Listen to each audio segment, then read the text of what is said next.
500 টাকার করে ডিজেল নিতে আমাদের গাড়ি চলবে না। আমাদের গাড়ির প্রত্যেকটা দিন তেল লাগে, এক একটা গাড়িতে 70 থেকে 80 লিটার তেল লাগে। আমি জমি চাষ করতে পারছি না। এইরকম যদি তেলের সংকট হয়, আমরা কৃষক মানুষ, আমরা তেলবিহীন গাড়ি চালাবো কেমন? দিন গেলে আপনি 30 লিটার তেল লাগে, 5 লিটার। গম এক সপ্তাহ আগে কাটার দরকার ছিল, গম পাইকে গেছে, তেলের সমস্যার কারণে আপনার এই মেশিন ঠিক মতো আসছে না, গম কাটতে পারছে না। চাষের ভিতরে সেচের মেশিন আর টিলার, গম মলা যন্ত্র আছে, হ্যাঁ, তারপর ধান মলা যন্ত্র না পালি পরে চাষাবাদ তো বন্ধই যাবে। কতদিন দেয়, কতদিন দেয়ও না। গত রাত 1টার সময় 500 টাকা তেল দিয়েছে। সকালবেলা নিয়ে এসে গাড়ির ভিতরে ভরেছি, ভরে 1.5 বিঘে জমি চষেছি। এখন ধরেন চষতেছি, গাড়ি বন্ধ হয়ে গেল, এই গাড়ি আর স্টার্ট হচ্ছে না। আমি জমি চাষ করতে পারছি না। তাহলে এইরকম যদি তেলের সংকট হয়, তাহলে কি হচ্ছে, আমরা কৃষক মানুষ, আমরা তেলবিহীন গাড়ি চালাবো কেমন? আমার তো গাড়ি অটোমেটিক বন্ধ হয়ে যাচ্ছে, আমার তো তেল নাই, আমার তো তেল লাগবে। কারণ কৃষককে যদি তেল না দেন আপনারা খাবেন কি? আমাদের ডিজেলের প্রচুর পরিমাণ সমস্যা। ডিজেল সিরিয়ালে 500 টাকার বেশি দেয় না, বা 500 টাকার করে ডিজেল নিতে আমাদের গাড়ি চলবে না। আমাদের গাড়ির প্রত্যেকটা দিন তেল লাগে, এক একটা গাড়িতে 70 থেকে 80 লিটার তেল লাগে। 8 একর জমি কাটা যায়, তেল ছাড়া তো গাড়ি চলবে না। এখানে যে 5 লিটার করে তেল দেয়, 1-1.5 বিঘার বেশি পানি দেওয়া যায় না। এখানে জমি আছে প্রায় 100 বিঘার উপরে। এভাবে দিলে তো পাটের বীজ বুনে ফেলে রাখতে হবে 15-20 দিন। এভাবে তো ফসল নষ্ট হয়ে যাবে। আলি গাড়ি ঘোড়ার ব্যাপার, আজকাল কোন গরু নাই।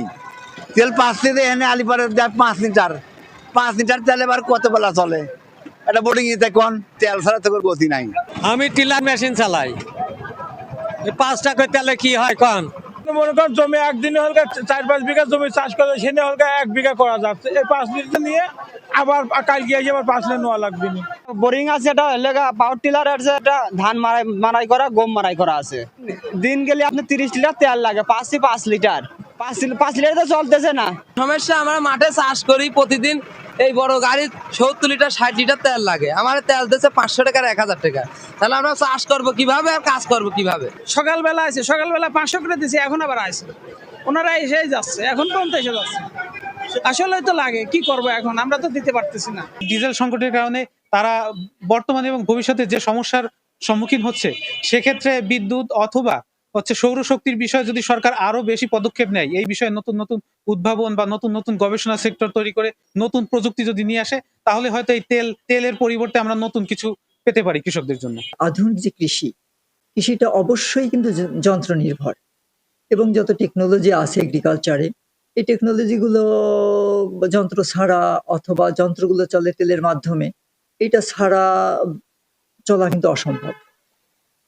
এবং তেল ছাড়া চলা যেতে পারে যদি এটার বিকল্প কোনো ব্যবস্থা অথবা কোনো রাস্তা যদি আমরা কৃষিবিদরা যদি এটা উদ্ভাবন করতে পারি। যেসব কৃষকরা বলছেন যে আমরা তেলের কারণে চাষাবাদ বা সেচ দিতে পারছি না, আমরা তাদেরকে মানে তেল কিভাবে ব্যবস্থা করে দেয়া যায়, বা তেলের কোথায় তাদেরকে তেল সরবরাহ করলে তাদের চাষাবাদটা আরো ভালো হবে, সেই জন্য আমরা উপজেলা প্রশাসনের সাথে সর্বাত্মকভাবে কাজ করে যাচ্ছি। সাধারণ কিছু মানুষের মধ্যে একটা তৈরি হয়েছে তেল মজুত করার।